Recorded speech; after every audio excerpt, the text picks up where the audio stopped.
40వ అధ్యాయము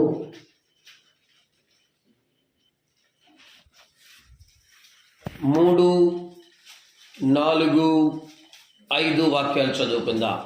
ఈ మాసమునకు దేవుడిచ్చే వాగ్దానము యెషయా గ్రంథము 40వ అధ్యాయము 3, 4, 5 వాక్యాలు. ఆలకించుడి, అడవిలో ఒకడు ప్రకటించుచున్నాడు. ఎట్లనగా అరణ్యములో యెహోవాకు మార్గము సిద్ధపరచుడి, ఎడారిలో మా దేవుని రాజ్య మార్గము సరళము చేయుడి. ప్రతి లోయను ఎత్తు చేయవలెను, ప్రతి పర్వతమును ప్రతి కొండను అణచవలెను. వంకరివి చక్కలుగాను కరుకైనవి సమానముగాను ఉండవలెను. యెహోవా మహిమ బయలుపరచబడును, ఒకడును తప్పకుండా సర్వశరీరులు దాన్ని చూచెదరు. ఇలాగున జరుగునని యెహోవా సెలవిచ్చుచున్నాడు. హల్లెలూయా. పైన చెప్పబడిన 4 ముఖ్య అంశాలు తప్పక జరగబోయే సమయం ఆసన్నమైంది. ఇవన్నీ ఎందుకు జరగాలంటే చివరిగా 5వ వాక్యములు అంటున్నాడు, యెహోవా మహిమ బయలుపరచబడును. అంటే అర్థం ఏంటంటే యెహోవా మహిమ ఎప్పుడు బయలుపరచబడుతుంది? ఆ యెహోవా మహిమ అనేది బయలుపడే రోజే రాకడ రోజు. ఆ దినము కోసం మనందరం ఎదురు చూస్తున్నాం. ఈ రోజున కొంతమంది పాపం చలిగా ఉంది పడుకున్నారు, తప్పులేదు పాపం, కానీ రాకడ వస్తే వాళ్ళు మనం ఏం చేయలేదు. ఇంకొంతమందికి పరిస్థితి బాగాలేదు పడుకున్నారు, కానీ రాకడ వస్తే చెప్తే కుదరదు కదా. కారణం ఏంటంటే 4 అంశాలు ఇక్కడ చూస్తున్నాము. ఆ అంశాలకి ముందు ఆలకించమంటున్నాడు. ఏం చేయమంటున్నాడు? ఆలకించడు. రెండవదిగా చెప్తున్నాడు, అడవిలో ఒకడు ప్రకటిస్తున్నాడు. ఏమని ప్రకటిస్తున్నాడు? అరణ్యములో యెహోవాకు మార్గము. అంటే అర్థం ఏంటో తెలుసా? నీకు మాత్రం వాగ్దానం కావాలి, ప్రభువా ఇరుకులో విశాలత. కానీ దేవుడికి మాత్రం నీ అరణ్య పరిస్థితిలో, నీ కష్ట సమయంలో, నీ బాధ సమయంలో, నీ ఇబ్బందుల సమయంలో, నీ వేదనల సమయంలో దేవునికి మార్గాన్ని సిద్ధపరుస్తున్నావా లేదా? హల్లెలూయా. అంటే అరణ్యపు అనుభవంలో ఉన్నప్పుడు నువ్వు దేవుని సన్నిధికి వస్తున్నావే, అది దేవునికి మార్గం సిద్ధపరిచినట్లే. హల్లెలూయా. రెండవదిగా మనము చూస్తే ఎడారిలో, అరణ్యానికి ఎడారికి తేడా చెప్పండి త్వరగా. అరణ్యానికి ఎడారికి తేడా. అరణ్యం అంటే అరణ్యమే, ఎడారి అంటే ఎడారి. చెప్పండి. అరణ్యం అంటే ఇప్పుడు కాలిఫోర్నియాలో వర్షాలు బాగా పడినాయి.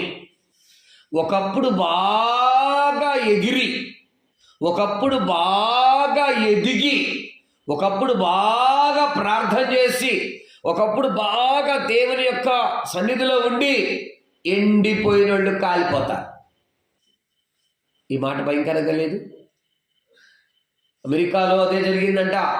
భారీ వర్షాలు పడి అడవి బాగా పెరిగింది, దానికి నీళ్లు పోసే నాదుడు లేడు, ఎండిపోయినాయి, కాలిపోయింది.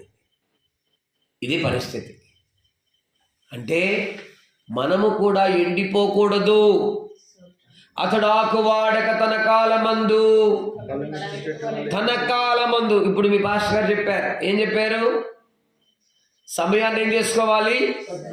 సద్వినియోగం చేసుకోవటానికి ఏముండాలి తెలుసా? దమ్ము, ధైర్యం ఉండాలి. ఈ మాట నేనంటలా, భక్తుడు హెబ్రీ సంఘానికి రాస్తూ అంటున్నాడు, సమయోచితమైన సహాయమును పొందుకున్నట్టుకు మనము కృపాసనమునొద్దకు వచ్చుటకు ఏమి కలిగి ఉన్నాము? మాకేం తెలుసండి? సమయోచితమైన సహాయమును పొందుకున్నట్టుకు కృపాసనమునొద్దకు వచ్చుటకు డాష్ కలిగి ఉన్నాము. 4:12, 4:16 హెబ్రీ. ఏమి కలిగి ఉన్నాము? కృపాసనమునొద్దకు, మందిరానికి రావడానికి ధైర్యం ఉండాలి. ఆశీర్వాదం కాదు ఇక్కడ. ధైర్యం ఉన్నవాళ్ళు మహిమను చూస్తారు. ధైర్యం ఉన్నవాళ్ళు అరణ్యములో మార్గాన్ని సిద్ధపరుస్తారు. ధైర్యం ఉన్నవాళ్ళు ఎడారిలో దేవుని రాజ్యాన్ని సరళం చేస్తారు. కృపాసనమున వద్దకొచ్చుటకు అది ఇది కంఠస్థం అవ్వాలి మనకి. ఆ ధైర్యం లేక ఇది తిప్పలబడుతున్నాము. కృపాసనము అంటే దేవుని యొక్క సన్నిధి. కృపాసనం అంటే దేవుని యొక్క మహిమ నివసించే చోటు. కృపాసనం అంటే దేవుడు మనుషులను దర్శించే చోటు. దేవునికి మహిమ కలుగును గాక. అందుకని ఆలకించుడి, అడవిలో ఒకడు ప్రకటిస్తున్నాడు. ఇక్కడ 3 అనుభవాలు చెప్తున్నాడు. 1 అడవి, 2 అరణ్యము, 3 ఎడారి. ఈ 3 మన ప్రాణములో, మన ఆత్మలో, మన శరీరములో కనబడే అనుభవాలు. దేవునికి మహిమ కలుగును గాక. అందుకని అడవికి రాజు ఎవరు? సింహము. అదే రీతిగా అరణ్యములో నీటి వయాసిస్సు దొరికితే ఎంతో సంతోషపడతాం. ఎడారి వంటి బ్రతుకులో దేవుడు మనలను ఆయనను ఆశ్రయించేటట్లు చేస్తూ ఉన్నాడు. అరణ్యములో ఒక ఆశ్రయము, ఎడారిలో దేవుని యొక్క సన్నిధి మనకు అనుభవించేటట్టుగా దేవుడు చేస్తున్నాడు. ఈ 3 అనుభవాల నుంచి దేవుడు తన ప్రజలను, ఇశ్రాయేలును నడిపించాడు. ఒక మాటలో చెప్పాలంటే ఈ వాగ్దానము దేవుడు ఎవరి జీవితంలో నెరవేర్చాడు అది కూడా ఆలోచన చేద్దాము. అందుకే 3 విషయాలు. 1 అడవిలో ప్రకటింపబడాలి, అరణ్యములో మార్గము సిద్ధపరచబడాలి, ఎడారిలో రాజమార్గము సరళము కావాలి. ప్రకటన కావాలి, సిద్ధపాటు కావాలి, సరళము కావాలి. ఈ 3 అనుభవాలు ఉన్నవాళ్ళు మాత్రమే మహిమను చూడగలుగుతారు. హల్లెలూయా. ఈ అనుభవాలు ఉన్నవాళ్ళు మాత్రమే రాకడలో ఎత్తపడగలుగుతారు. దానికి ముందు 4 అనుభవాలు జరగాలి. 1 లోయ ఎత్తు చేయబడాలి. నాదే ముందలే వాళ్ళు చదువుతున్నారుగా, నాదే ముందలే వాళ్ళు చేస్తున్నారుగా ప్రార్థన, నాదే ముందలే వాళ్ళు ఇస్తున్నారుగా కానుక అన్నామంటే నువ్వు లోయ అనుభవంలో కనబడుతున్నావు. ఈ లోయ అనుభవం ఎత్తు చేయబడాలి. ఇంకా చాలా ఉన్నాయి, అవన్నీ చెప్పడానికి టైం లేదు. 2 ప్రతి పర్వతము, ప్రతి కొండను అణచబడాలి. దేవునికి ఇష్టం లేని కార్యాలు నాలో, మీలో, మనలో నుంచి ఏమవ్వాలి? బుల్డోజర్ ఏం చేస్తుంది? జేసీబీ అట్టా లేపిట్ట కొడితే ఏమవుతుంది? వెంటనే పళ అన్నీ పడిపోతాయి. ఎంత పెద్ద చెట్టు అయినా, ఎంత పెద్ద బిల్డింగ్ అయినా. చూసారా? దేవుని ఆత్మకు అప్పగించుకుంటే దేవుని చిత్తం లేనివి, దేవునికి ఇష్టం లేనివి మనలో నుంచి తొలగింపబడాలి. 3 వంకరవి చక్కగా మార్చబడాలి.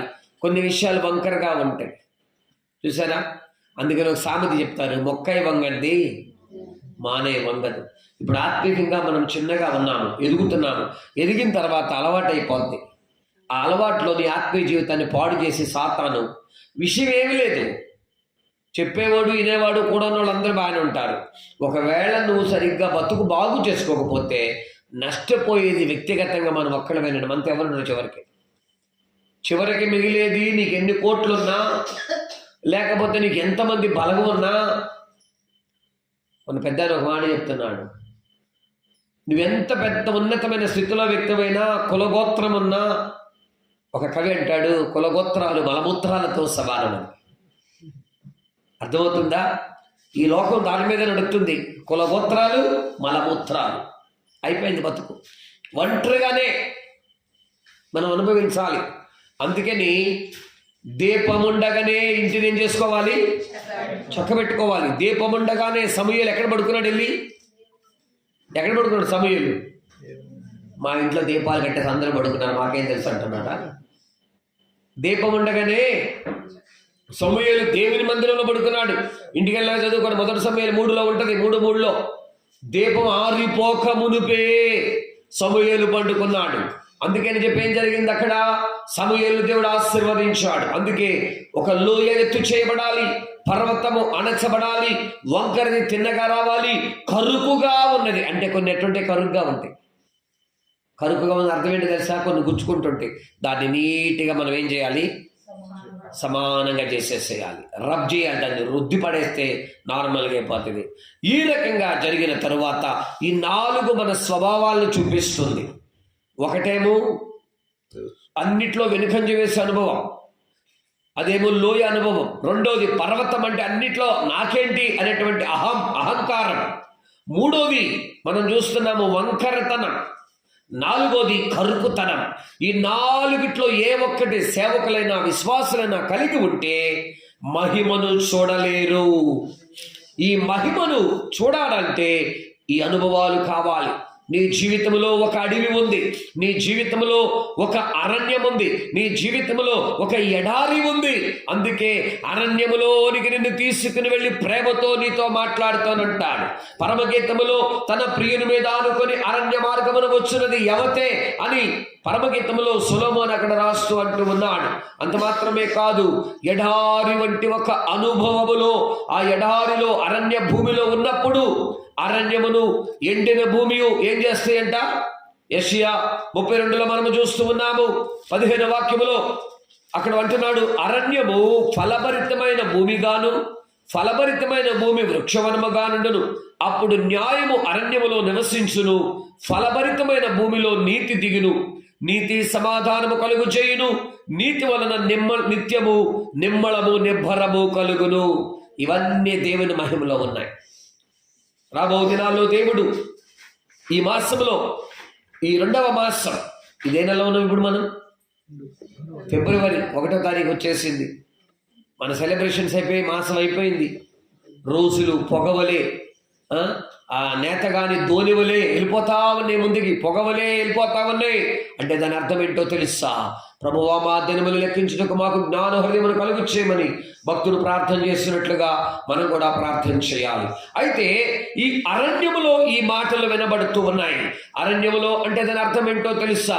దీనికి సాదృశ్యముగా ఇది నెరవేరు ఎప్పుడు జరిగింది? కొన్ని వందల సంవత్సరాల ముందుగా యేసు ప్రభు వారు పుట్టడానికి దగ్గర 750 సంవత్సరాలకు ముందుగా యెషయా ప్రవచించాడు. అది ఎప్పుడు నెరవేరింది? మత్తయి సువార్త 3వ అధ్యాయంలో మనం చూస్తున్నాము. ఇక్కడ ఈ ప్రవచనము నెరవేరినట్లుగా మనం చూస్తూ ఉన్నాము. మత్తయి 3:3 ప్రభు మార్గము సిద్ధపరచుడి, ఆయన త్రోవలు సరళము చేయుడని అరణ్యములో కేక వేయు నొకని శబ్దము అని ప్రవక్త అయిన యెషయా ద్వారా చెప్పబడిన వాడితడే. హల్లెలూయా. 4వ వాక్యం కూడా, ఈ యోహాను ఒంటె రోమముల వస్త్రములు మొల చుట్టూ తోలిదట్టియు ధరించుకొని వాడు, మిడతలను అడవి తేనెయు అతనికి ఆహారం. హల్లెలూయా. యోహాను ఎవరండి? యోహాను ఎవరు? ఏం చేశాడు యేసు ప్రభుకి యోహాను? సరే, అది ఓకే. యోహాను ఏం చేశాడు? ఇంకా పని యేసు ప్రభుతో బాప్తిస్మం ఇచ్చాడు. ఈ బాప్తిస్మం ఇచ్చి యోహానుతో యేసు ప్రభు అంటున్నాడు, నీతి యావత్తు ఎలాగూ నెరవేర్చుట మనకు తగి ఉన్నదని అంటున్నాడు. అయితే ఒక విషయాన్ని బాగా గమనించాలి. ఈ యోహాను ఒంటె రోమముల వస్త్రము. ఈరోజు నేను మాట్లాడుకుంటున్నప్పుడు ఒంటె గురించి మాట్లాడుకున్నాము. ఒంటె అంటే అర్థం ఏంటో తెలుసా? ఒంటె ఎక్కడ ఉంటుంది? ఎడారి. దానికి అసలు ఇంకో పేరేంటి? ఒంటికి మరో పేరేంటి? ఇంగ్లీష్లో అడగల, హిందీలో నాకు తెలుసు. ఒంటికి ఇంకొక పేరు. బడికి వెళ్ళారు అందరూ చిన్నప్పుడు. టీచర్ గారు మాకు చెప్పింది, మా స్కూల్లో, మరి మీకు చెప్పిందో లేదో, ఎడారి ఓడ అంటారు కదా. చూసావా? పండుగ గుర్తొచ్చింది. దేనికి స్తోత్రం. ఎడారి ఓడ. ఎడారిలో ఎంత ఇసుకున్నా ఎంత కష్టమైనా నడవగలిగేది ఒంటె. విశ్వాస జీవితంలో కూడా ఈ ఒంటె రోమముల యొక్క అనుభవాన్ని మనము కలిగి ఉంటే, ఒకసారి వెచ్చగా ఉంటే చల్లదనిపిస్తుంది. ఈ ఒంటె రోమాలు, ఈ కంబళ్ళు ఉంటే చూసారా, రగ్గులు గొర్రెబొచ్చుతో నేయబడినవి. ఎందుకు? అవి కప్పుకుంటే ఎంత సలైనా తట్టుకోగలుగుతాం మనము.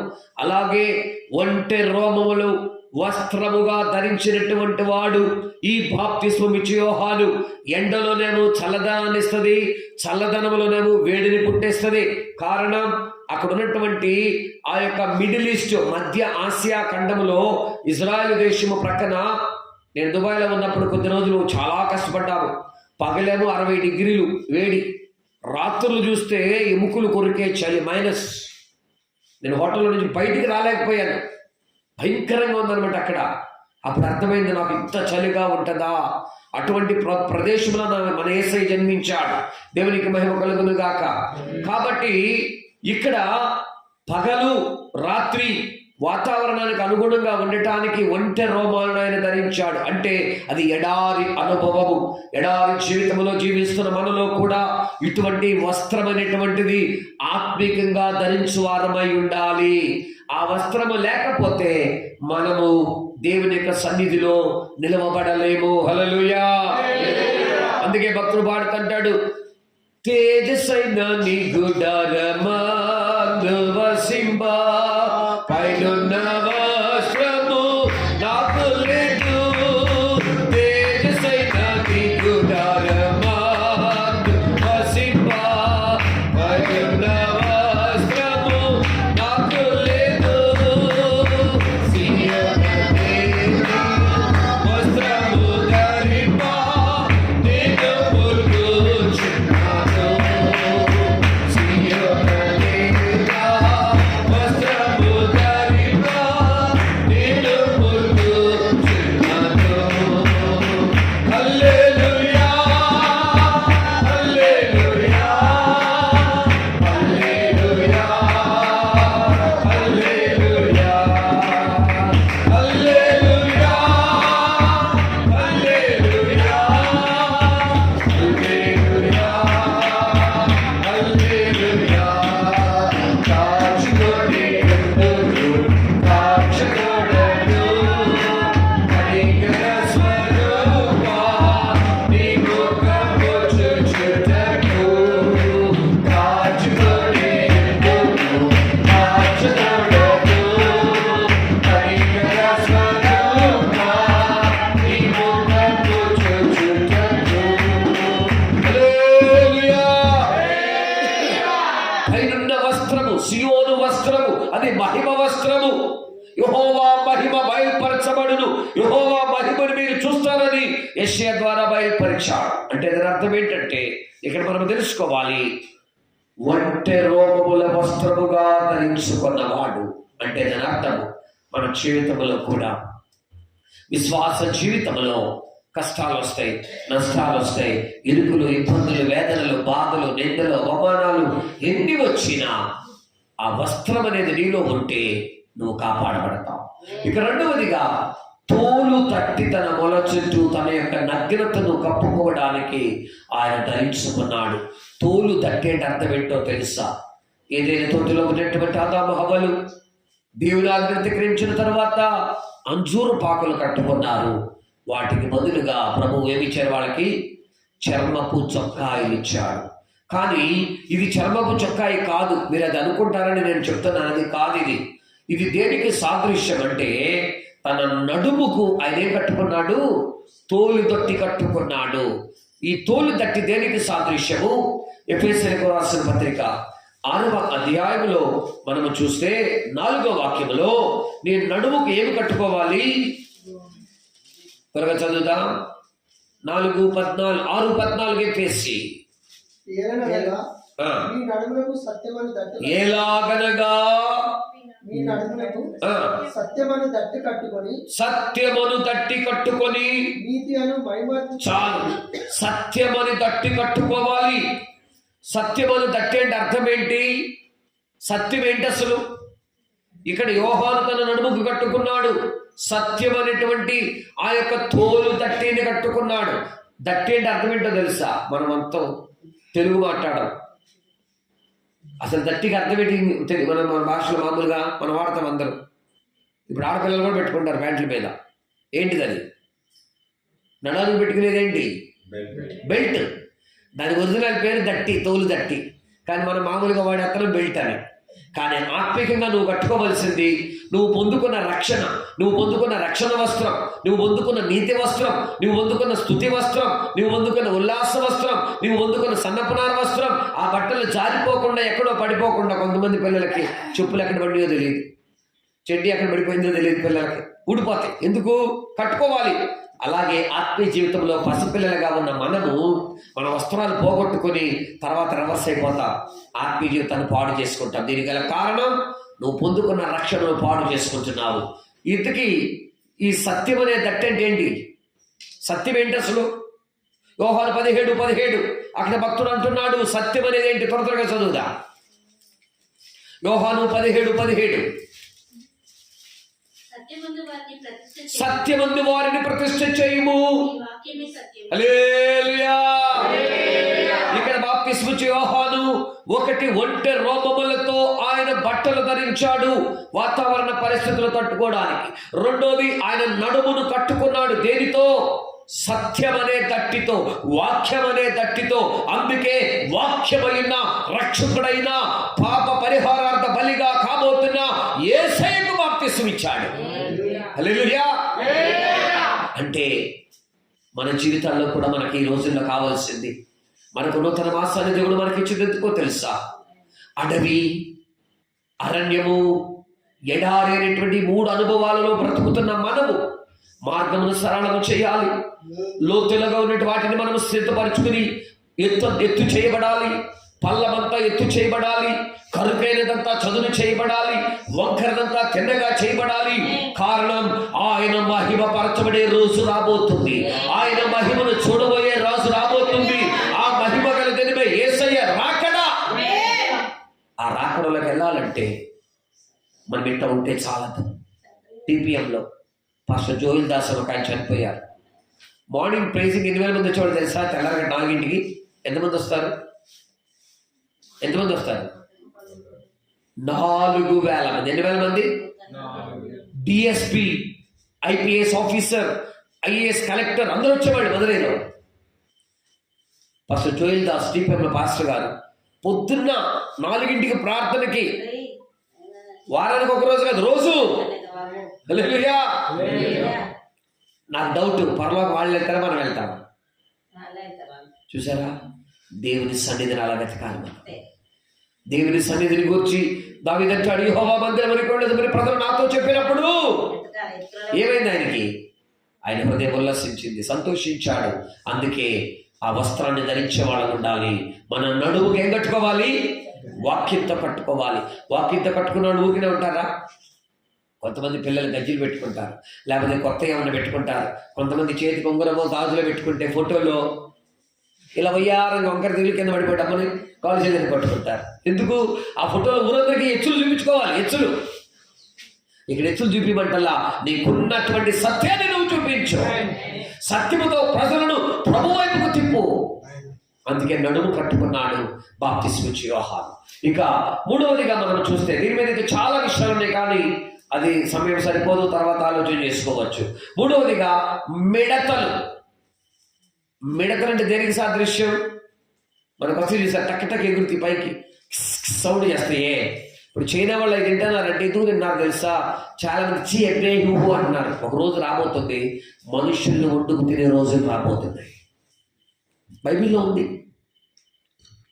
ఉంది. ఈ రోజు నా బిడ్డను వండుకున్నా, మరుసటి రోజు నీ బిడ్డను వండుకున్నా. అటువంటి కరువు రాబోతుంది.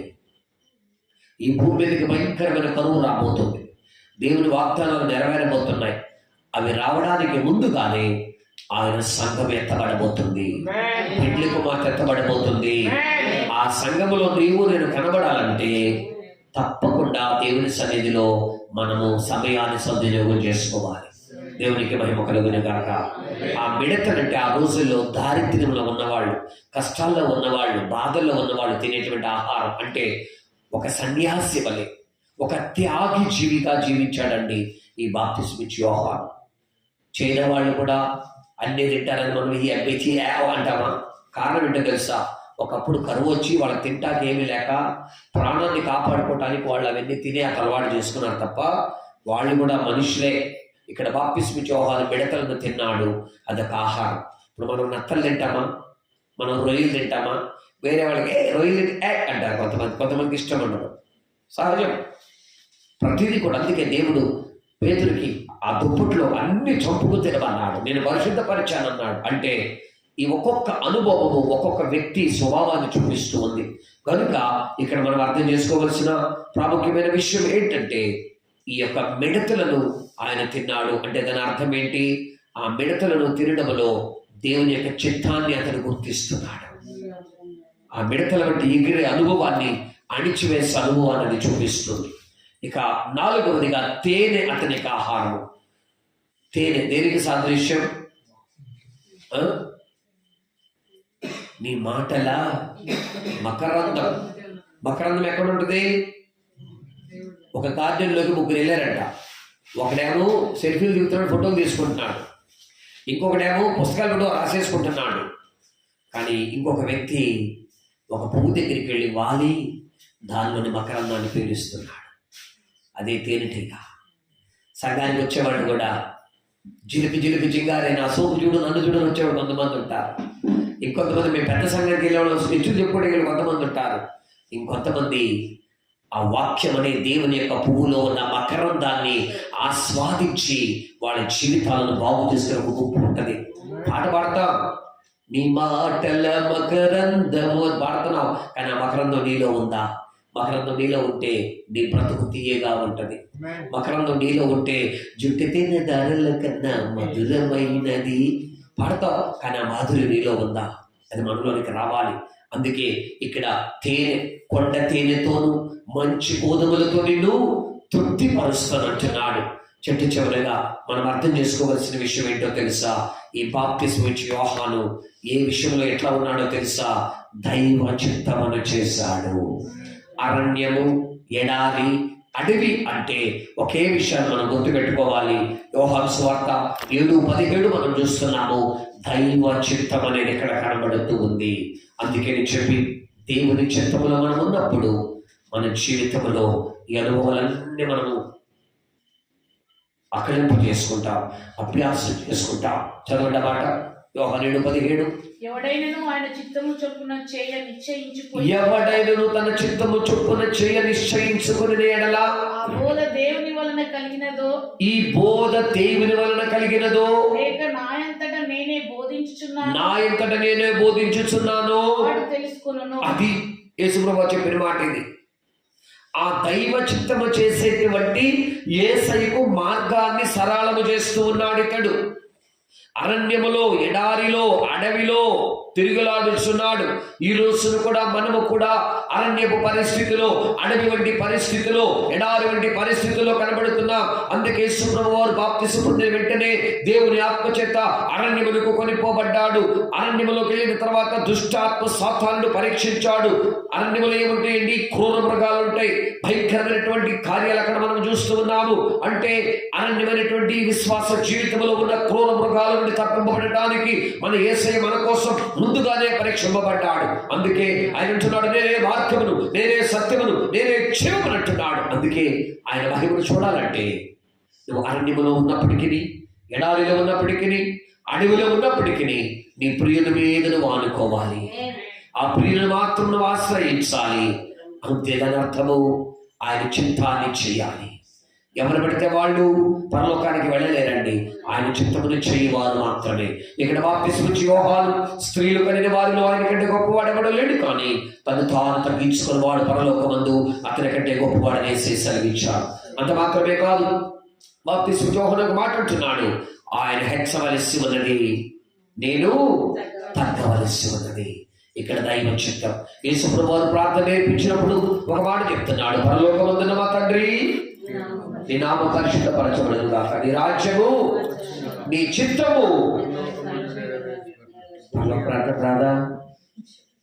పరలోకమందున్న మా తండ్రి, నీ నామం పరిశుద్ధపరచబడును గాక, నీ రాజ్యం వచ్చును గాక. నేను అనుకుంటున్నారా ఈ పెద్దకొస్తే ఎప్పుడు సిఎస్ఏగా మారిపోయాడని? యేసుప్రభువు వారి శిష్యులకు నేర్పించాడు ఈ ప్రార్థన. నీ చిత్తము పరలోకమందు నెరవేర్చున్నట్లు భూమి యందును. అంటే ఇక్కడ పరలోక చిత్తము భూలోకములో యోహాను నెరవేర్చాడు. దేవుని చిత్తాన్ని గుర్తించాడు. యేసుప్రభువు అంటున్నాడు, ప్రభువా ప్రభువును పిలిచేవాడు పరలోకములో ప్రవేశించాడు, నా తండ్రి చిత్తమును చేయవాడే ప్రవేశిస్తాడు అంటున్నాడు. అంత మాత్రమే కాదు, ఆయన చిత్తము చేయవాడు ఆయన రాజ్యములో కనబడతాడు. సౌలుతో సమూయేలు అంటున్నాడు, ఒకడు బలి అర్పించుట కంటే ఆజ్ఞను కైకొనుట శ్రేష్టము. ఇక్కడ దేవుని చిత్తాన్ని మనము చేయాలి. అంటే అరణ్యములో కష్టమే, ఎడారిలో కష్టమే, ఈ అడవిలో కష్టమే. అయినప్పటికీ యేసుప్రభువు వారు అరణ్యపు ఎడారి అడవి అనుభవాలన్నిటిలో కూడా తండ్రి చిత్తాన్ని ఆయన ఉన్నతమైన స్థితిలో నెరవేర్చాడు. ఇదిగో గ్రంథపు చుట్టలో రాయబడి నెరవేర్చుటకు నేను వచ్చి ఉన్నాను అంటున్నాడు. కాబట్టి ఈ నూతన మాసం దేవుడు మనకి ఎందుకు ఇచ్చాడో తెలుసా? ఏషియాలో మాట చివరి మాట ఒకసారి చదువుదా. ఆయన మహిమను మనం చూడబోతున్నాం. 5వ వాక్యము 45 ఒకసారి చదివి ప్రార్థన చేసుకుందాం.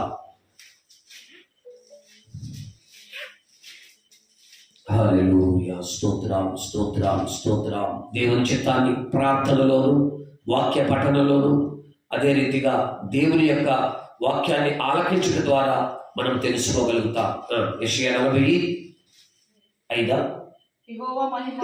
యెహోవా మహిమ బయలుపరచబడును, ఒకడును తప్పకుండా సర్వశరీరులు దాన్ని చూచెదరు. అది ఇది దేవుని చిత్తం. కానీ సాతాను చిత్తం ఏంటి? ఎవరు మహిమ చూస్తానికి వీల్లేదు. ఇక్కడ పోరాటం ఇదే. యెహోవా మహిమ బయలుపరచబడును, ఒక్కడును అంటే అందరూ అంతటి మారు మనసు పొందాలి, అందరూ అన్ని ప్రార్థనలకు రావాలి, అందరూ వాక్య ప్రకారముగా బ్రతకాలి, అందరూ దేవుని రాజ్యాన్ని స్వతంత్రించుకోవాలి. అది దేవుని సంఘం అంటే. సంఘం అన్న మాటకి అర్థాన్ని మనం తెలుసుకోవాలి. నిజమైన సంఘం అంటే మహిమగల సంఘం, నిజమైన సంఘం అంటే జీవము గల సంఘం, నిజమైన సంఘం అంటే దైవ చిత్తాన్ని చేసే సంఘం. హల్లెలూయా. ఆ సంఘం మాత్రమే దేవుని చిత్తాన్ని, ఆయన సర్వభౌమాధికారానికి అది ఒప్పుకుంటుంది. కారణం ఏంటంటే ఆ సంఘము మొట్టమొదటిగా ప్రార్థనలో దైవ చిత్తాన్ని గ్రహిస్తుంది. రెండవదిగా ఆ సంఘము దేవుని యొక్క హృదయాన్ని గుర్తెరిగిందిగా ఉంటుంది. మూడవదిగా ఆ సంఘము దేవుని మాటలు ఆలపిస్తుంది. నాలుగవదిగా ఆ సంఘము దేవుని యొక్క సర్వభౌమాధికారాన్ని ఒప్పుకుంటుంది. ఐదవదిగా దేవుని ఆజ్ఞలు పాటిస్తుంది. అంత మాత్రమే కాదు, దేవుని యొక్క సమయం కొరకు ఎదురు చూస్తూ ఉంటుంది. చిట్ట చివరిగా దేవుని యొక్క మహిమతో ఆయన మహిమ గల రాకడలో అది కనబడుతుంది. 7 అనుభవాలు మనము చూస్తూ ఉన్నాం. కాబట్టి ఈ యొక్క వేకువ సామున ఈ 2025వ సంవత్సరము 2వ మాసము ఈ మొదటి తేదీ 12:34 మనము ప్రవేశించాం. ఒకవేళ ఈరోజు ప్రభు రాకడుంటే ఆ మహిమను చూడటానికి మనం సిద్ధంగా ఉన్నామా? నీ ఎడారి వంటి బ్రతుకు, నీ అరణ్యపు బ్రతుకు, నీ యొక్క అడవి బ్రతుకులో నీ ప్రియుడు నీతో కనబడుతున్నాడా? ఆయన నీతో ఉంటే నిశ్చయముగా నువ్వు అద్దరికి చేర్చబడగలుగుతా. ఆయన మహిమను చూడకుండా ఉండటానికి సాతానుడు పలు రీతులుగా తంత్రాలతో పన్నాగములతో నిన్ను అటకపరుస్తున్నాడు. ఈ మాసములోనైనా ప్రభువా నీ మహిమను నేను చూడాలి, ఓ శక్తులాడు నీ అధికమైన మహిమను నాకు చూపించమని మా పిసుచి యోహాను కూడా అద్భుతమైన రీతిలో దేవుని సన్నిధిలో తను తాను తగ్గించుకున్నాడు. ఒంటి రోగముల వస్త్రములు ధరించాడు, తన మొల చుట్టూ గట్టిని కట్టుకున్నాడు, మిడతలను తిన్నాడు. అంత మాత్రమే కాదు, తేనెను అతను భుజించాడు. అడవిలో అరణ్యములో ఒక కేకవేయగా, ఒక శబ్దముగా దేవుని మార్గమును సిద్ధపరచువాడిగా ఉన్నాడు. అంత మాత్రమే కాదు, ఆయన దేవుని మహిమను గురించి చెప్పడానికి ముందుగా ఆయన మండుచు వెలుగుచున్న అగ్ని ప్రకాశముగా దీపముగా ఉన్నాడు. కాబట్టి ఆ బాప్తిస్మ యోహానులో నుంచి అనేకమైన మంచి విషయాలు నేర్చుకోగలుగుతున్నాం. కాబట్టి ఈ పాఠమును మన జీవితంలో ఆయన మహిమను చూడటానికి ఒక పాఠముగా దేవుడు మనసాలి. అందరూ ఒకరిగా పనులు మూసుకుందాం, దేవుని అసమును సమర్పించుకుందాం. అయ్యా నీ చిత్తము చేయడానికి నాకు సహాయం చేయాలి. దైవ చిత్తమును ఎలాగూ చేయాలని